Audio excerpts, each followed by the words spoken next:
샬롬, 말씀 읽어주는 김기웅 목사입니다. 오늘도 기대하는 마음과 사모하는 마음을 가지고 하나님의 말씀 함께 읽겠습니다. 마태복음 4장 12절부터 25절까지의 말씀입니다. 예수께서 요한이 체포되셨다는 말을 들으시고 갈릴리로 돌아가셨다. 예수께서는 고향 나사렛을 떠나 스브론과 납달리 기슭에 자리한 호숫가 마을 가버나움으로 가셨다. 이로써 이사야의 설교가 성취되었다. 스브론과 납달리 땅, 요단강 건너편 바다로 가는 길, 이방 사람들의 중심지인 갈릴리, 평생 어둠 속에 앉아있던 백성이 큰 빛을 보았고 칠흑같이 어두운 죽음의 땅에 앉았던 그들이 해 돋는 것을 보았다. 이사야의 이 예언 설교는 예수께서 말씀을 전하시기 시작하신 순간에 갈릴리에서 성취되었다. 그분은 요한의 마지막 말을 이어받으셨다. 너희 삶을 고쳐라.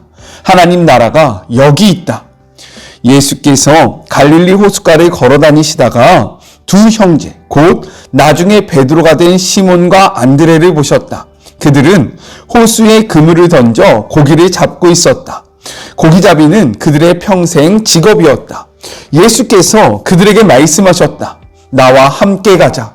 내가 너희를 새로운 어부가 되게 하겠다. 잉어와 가물치 대신에 사람을 낚는 법을 가르쳐 주겠다. 그들은 아무것도 묻지 않고 그대로 그물을 놓아두고 그분을 따라갔다. 호숫가를 좀 더 가다가 그들은 다른 두 형제, 곧 세베대의 아들 야고보와 요한을 만났다. 두 형제는 아버지 세베대와 함께 배에 앉아서 그물을 손질하고 있었다. 예수께서는 그들에게도 똑같이 제안하셨고 그들 역시 배와 자기 아버지를 버려두고 곧바로 그분을 따라갔다. 예수께서 거기서부터 온 갈릴리를 두루 다니셨다. 예수께서는 회당을 집회 장소로 삼아 사람들에게 하나님의 진리를 가르치셨다. 하나님 나라가 그분의 주제였다. 바로 지금 그들이 하나님의 선하신 통치 아래에 있다는 것이었다. 또한 예수께서는 질병과 잘못된 생활로 고통받는 사람들을 고쳐주셨다. 로마의 지배를 받던 시리아 전 지역에 소문이 퍼졌다. 사람들은 정신질환, 정서질환, 신체질환 할 것 없이 아픈 사람이면 누구나 데려왔다. 예수께서는 그들 한 사람 한 사람을 고쳐주셨다. 점점 더 많은 사람들이 모여들었고 그 행렬은 끝이 없었다. 갈릴리에서 온 사람들 외에도 호수 건너편 데가볼리, 열성읍에서 사람들이 무리지어 왔다. 예루살렘과 유대에서 온 사람들도 있었고 요단강 건너편에서 온 사람들도 있었다. 이것은 하나님의 말씀입니다. 네, 복된 명절 보내셨습니까? 오늘부터 삶의 자리가 다시금 시작되는데요. 하나님의 말씀과 동행하시면서 매일매일을 승리하는 우리 모두가 되었으면 좋겠습니다. 오늘의 말씀은 내용상 세 부분으로 나눠서 생각해 볼 수 있어요. 먼저 첫 번째, 12절부터 17절. 갈릴리에서 사역을 시작하신 예수님에 대해서 기록을 하고 있습니다.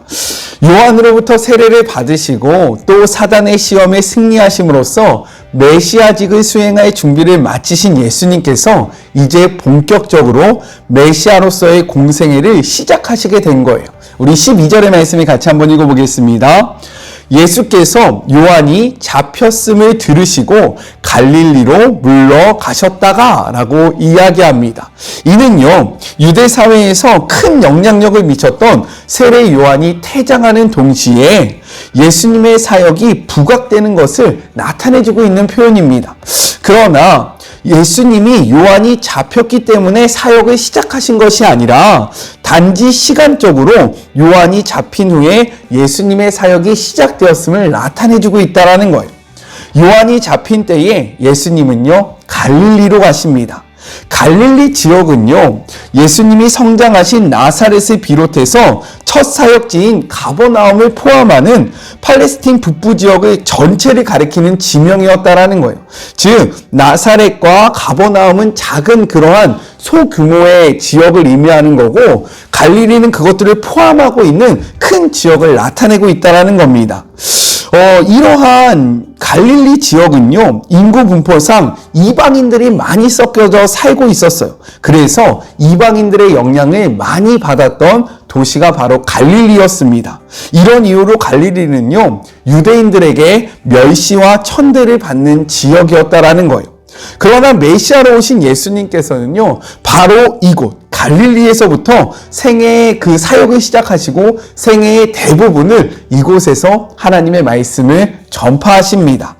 마태는 이러한 예수님의 갈릴리 사역을요, 예언의 성취로 바라봤어요. 우리 14절의 말씀을 같이 한번 읽어보겠습니다.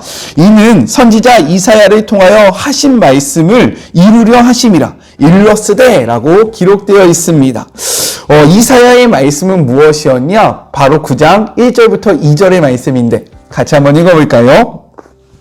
이사야 9장 1절의 말씀입니다. 전에 고통받던 자들에게는 흑암이 없으리로다. 옛적에는 여호와께서 스브론 땅과 납달리 땅이 멸시를 당하게 하셨더니 후에는 해변길과 요단 저쪽 이방의 갈릴리를 영화롭게 하셨느니라. 이어서 2절입니다. 흑암에 행하던 백성이 큰 빛을 보고 사망의 그늘진 땅에 거주하던 자에게 빛이 비치도다 라고 기록하고 있다는 거예요. 이 말씀에는요, 매우 영적인, 그리고 예수님께서 실제로 갈릴리에서 사역을 시작하시고 생애 대부분을 갈릴리에서 지내시는 것은요, 영적으로 우리에게 주는 의미가 있다라는 겁니다. 그것은 무엇이냐면 예수님의 사역이 유대인들만을 위한 사역이 아니라 아까 전에 이야기하지 않았습니까? 갈릴리는요, 유대인들에게 멸시와 천대를 받았던 땅이었다라는 거예요. 이러한 곳에서 사역을 시작하신 예수님, 이것은요, 예수님의 구원 사역이 유대인에게 국한되어 있는 것이 아니라 이방인들과 유대인, 즉 열방을 향한 하나님의 그 구원하심이다라는 메시지가 담겨 있다라는 겁니다. 또한 그간 이방인의 땅으로 간주할 만큼 소외되었고 착취와 약탈이 심했던 도시였지만 인류의 구원자이신 예수님이 그곳에 가셔서요, 어떠한 축복을 누리게 됩니까? 가장 먼저 하나님의 나라가 임하는 그러한 축복을 누리게 되었다라는 것. 즉 이것은 무엇을 나타내주고 있느냐? 예수님이 오신다면 우리의 삶은 완전히 달라질 수 있다라는 것을 분명히 보여주고 계신다라는 겁니다. 이렇듯 예수님이요, 우리에게 찾아오시면 그간의 우리의 삶이 어떠했든 상관없이 그곳은 구원과 회복, 그리고 새로운 희망이 가득한 곳이 된다라고 말씀하고 있다라는 겁니다. 이 말씀을 기억하시면서요, 나는 정말로 하나님 앞에 나아갈 수 없는 더러운 삶을 살았습니다. 아니면 나는 하나님 앞에 나아갈 수 없는 그러한 삶 속에 있습니다. 라고 이야기하지 않기를 주님의 이름으로 축복합니다. 왜요? 하나님이 우리에게 오시면 우리의 삶이 어떠했든지 상관없이 우리의 삶은 완전히 새롭게 변화되기 때문입니다. 갈릴리에서 사역을 시작하신 예수님을 통해서 이러한 영적인 진리를 깨닫는 우리 모두가 되었으면 좋겠습니다. 둘째, 18절부터 22절 사람 낚는 어부로 부르신 예수님에 대해서 이야기를 하고 있어요. 우리 18절의 말씀을 같이 한번 읽어보겠습니다. 갈릴리 해변에 다니시다가 두 형제 곧 베드로라 하는 시몬과 그의 형제 안드레가 바다에 금을 던지는 것을 보시니 그들은 어부라 라고 이야기하고 있습니다. 당시 문화성 속에서 제자를 삼는 방법은요, 어떠했냐면 보편적으로 제자들이 스승께 찾아와서 나의 스승이 되어주십시오 라고 부탁을 했습니다. 그러나 예수님은요, 그렇게 하지 않으셨다라는 거예요. 어떻게 하셨습니까? 제자들이 있는 삶의 자리로 직접 찾아가셨다라는 거예요. 그리고 그들에게 이렇게 말씀하셨습니다. 19절의 말씀입니다. 말씀하시되 나를 따라오라. 내가 너희를 사람 낚는 어부가 되게 하리라 하시니 라고 말씀하셨다라는 거죠. 평생을 바다를 터전 삼아 어부로 살아왔던 이들에게 육지에 서 계신 예수님이요, 자신을 따라오라 라고 이야기하고 있는 거예요. 즉 이는요, 그들이 완전히 다른 삶을 살게 된다라는 것을 나타내주고 있다라는 거예요. 어부라는 이름은 변함없지만 전혀 다른 방식과 목적을 갖는 새로운 개념의 어부로서 그들을 초청하고 계신 겁니다. 예전에는요, 그들은 물고기를 잡아 자신의 생명을 유지하였습니다. 그러나 예수님의 부름은요, 이제 너희가 사람을 낚아 다른 사람들의 생명을 살리는 삶을 살게 될 것이다 라고 말씀하고 계신다라는 거죠. 이러한 예수님의 부름 앞에 시몬과 그의 형제 안드레는요, 어떻게 합니까? 주저없이 묻지도 않고 따지지도 않고 곧 어떻게 합니까? 이렇게 반응합니다. 20절의 말씀이에요. 그들이 곧 그물을 버려두고 예수를 따르느니라. 무엇이라고 말합니까? 곧 그 말씀을 들은 즉시로 어떻게 해요? 자신의 것을 버려두고 또 무엇을 합니까? 바로 예수님을 쫓아갔다라고 이야기를 하고 있는 거예요. 조금 더 걸어가시다가 이번에 예수님은요, 야고보와 그의 형제 요한을 부르십니다. 동일하게 말씀하세요.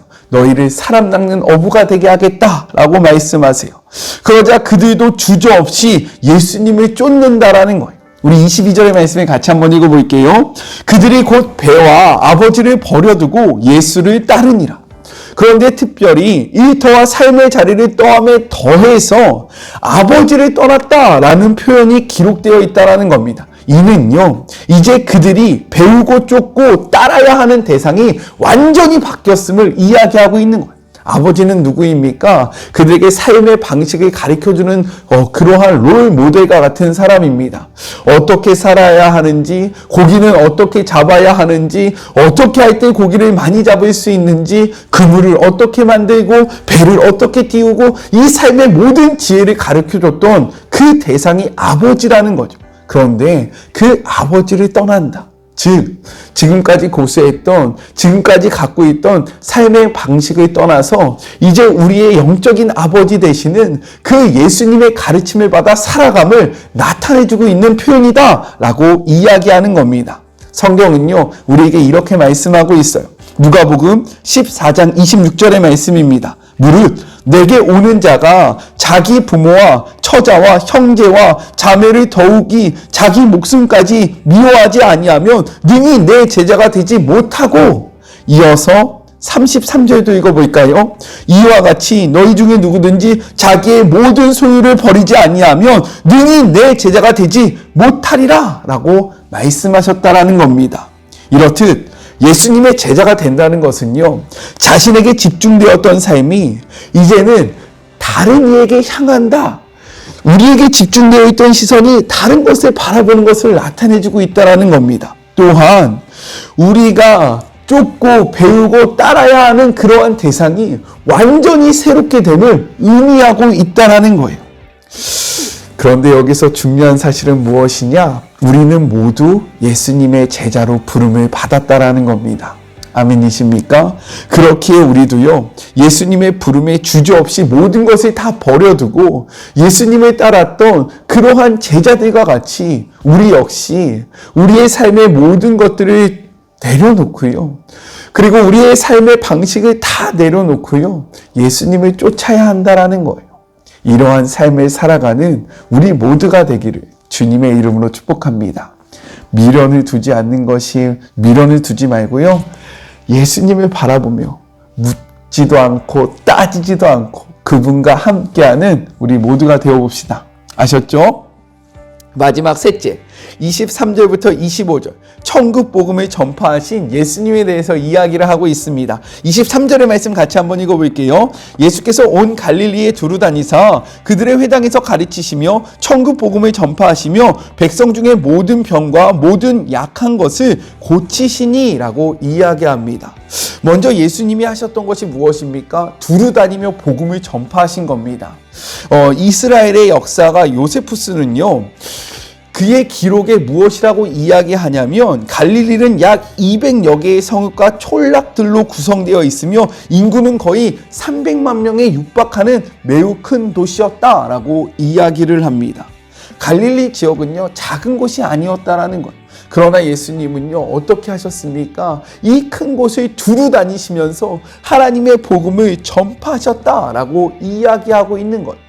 그렇게 사셨던 예수님이요, 그의 제자들에게 이렇게 말씀하십니다. 마태복음 28장 19절의 말씀이요. 그러므로 너희는 가서 모든 민족의 제자로 삼아 아버지와 아들과 성령의 이름으로 세례를 베풀라 라고 이야기해요. 너희는 가라. 너희는 나가야 한다 라고 이야기하고 계신다라는 거예요. 또한 마가복음 16장 15절은요, 이렇게 이야기합니다. 또 이르시되 너희는 온 천하에 다니며 만민에게 복음을 전파하라 라고 말씀하고 계세요. 온 천하에 다니며 복음을 전파하는 것, 예수님이 그렇게 하셨던 것처럼 우리도 그렇게 살아가야 함을 분명하게 말씀하고 계신다라는 겁니다. 우리도요, 가만히 앉아있지 말고요, 누군가 오겠지 기다리지 말고요, 정말로 두루 다니면서 하나님의 그 말씀을 선포하는 주의 모든 자녀들이 되시길 주님의 이름으로 축복합니다. 또한 예수님은요, 모든 병과 약한 것을 고치셨다라는 거예요. 그리고요, 중요한 건 이러한 권세를 그의 제자들에게 주십니다. 누가복음 9장 1절의 말씀이에요. 예수께서 12제자를 불러 모으사 모든 귀신을 제어하며 병을 고치는 능력과 권위를 주시고 라고 기록하고 있어요. 그래서요, 그분의 제자들은 그분의 이름으로 이러한 능력을 행합니다. 사도행전 3장 6절의 말씀이에요. 베드로가 이르되 은과 금은 내게 없거니와 내게 있는 것을 내게 주노니 나사렛 예수 그리스도의 이름으로 일어나 걸으라 라고 선포했다라는 거예요. 이러한 선포 앞에 어떻게 합니까? 걷지 못하는 자들이 예수의 이름에 힘입어서 걷는 역사가 일어났다라는 겁니다. 또한 사도행전은요, 이렇게 이야기해요. 4장 10절의 말씀이 너희와 모든 이스라엘 백성은 알라. 너희가 십자가에 못 박고 하나님이 죽은 자 가운데서 살리신 나사렛 예수 그리스도의 이름으로 이 사람이 강건하게 되어 너희 앞에 섰느니라 라고 이야기합니다. 누구의 이름으로 이러한 역사가 일어났다라고 합니까? 예수님의 이름으로 이러한 역사가 일어났다라고 이야기하고 있는 거예요. 또한 성경은요, 이제 이 12제자에 국한되어 있는 것이 아니라 우리에게 이렇게 말씀하고 있습니다. 야고보서 5장 16절의 말씀이에요. 그러므로 너희 죄를 서로 고백하며 병 낫기를 위하여 서로 기도하라. 의인의 간구는 역사하는 힘이 큼이라 라고 말씀하고 계십니다. 제자들만 이러한 능력을 소유한 것이 아니라 이제 예수 그리스도의 이름을 믿는 모든 자들이 예수님의 이름으로 서로를 위하여 기도하기 시작할 때 병 낫는 역사가 우리 안에 있을 것이다 라고 성경이 기록하고 있다는 거예요. 믿으십니까? 어떠한 특별한 능력을 가진 자만이 이러한 일을 할 수 있는 것이 아니라 예수님의 이름을 믿는, 온전히 믿고 온전히 그분을 따르는 자들 모두에게요, 이러한 능력이 소요되어 있다는 거예요. 그래서 아픈 자들을 위해서 우리는 기도해야 하는 것입니다. 이렇게 두루 다니며 복음을 전파하고 아픈 자와 약한 자를 고치기 시작하니까 어떠한 역사가 일어납니까? 25절의 말씀이에요. 갈릴리와 데가볼리와 예루살렘과 유대와 요단강 건너편에서 수많은 무리가 따르게 된다라고 이야기합니다. 하나님의 복음이 선포되어지고 아픈 것들, 약한 것들이 고쳐지기 시작할 때 그분의 이름 때문에 많은 사람들이 모인다라고 이야기하고 있습니다. 저는요, 이러한 축복, 이러한 경험이 우리 안에 있었으면 좋겠어요. 우리가 예수 그리스도의 이름을 선포하고 그분의 이름으로 병 낫기를 위하여 기도하고 정말로 귀신 들린 자들을 쫓아낼 때에 하나님이요, 그들을 통해서 하나님의 나라를 힘있게 확장하신다라고 이야기하고 있어요. 우리를 통해서 하나님의 나라가 힘있게 확장되기를 주님의 이름으로 축복합니다. 우리 같이 기도할까요? 하나님 감사합니다. 정말로 감사하고 기뻤고 행복했던 그러한 명절이 끝나고 이제 삶의 자리가 다시금 시작되었습니다. 하나님, 주님께서 허락하신 이 삶의 자리에서 우리가 복음을 전파하는 자들이 되기를 소망합니다. 가만히 있는 것이 아니라 주의 말씀을 듣고 땅끝까지 두루 다니며 우리가 가는 곳곳마다 예수 그리스도의 그 복음을 전파하기를 소망하오니 우리에게 담대함을 허락하여 주시고 또한 우리에게 거절당한 용기를 허락하여 주시옵소서. 우리가 주의 말씀을 전할 때마다 아픈 자들이 고침을 받게 하여 주시옵시고 약한 자들이 강해지는 역사가 충만하여 져서 하나님의 나라가 힘있게 세워지기를 소망하오니 우리를 사용하여 주시고 우리와 함께하여 주시옵소서. 주님, 2023년도가 시작되었습니다. 올 한 해 하나님의 말씀을 놓치지 않게 하여 주시옵시고 매일매일 말씀과 동행하는 주의 모든 자녀들 되게 하여 주시옵소서. 함께 하실 주님을 바라보며 거룩하신 예수 그리스도의 이름으로 간절히 기도드립니다. 아멘. 삶의 자리가 다시금 시작되었는데요. 네, 어떻게 힘드신가요? 말씀과 함께함으로 힘을 내시길 소망합니다. 말씀과 동행함으로 매일매일 승리하는 우리 모두가 되었으면 좋겠어요. 저는요, 또 내일 만나도록 할게요. 사랑하고 주님의 이름으로 축복하면서 오늘 하루도 힘내세요. 우리 내일 만나요. 안녕. 오늘도 수고하셨습니다.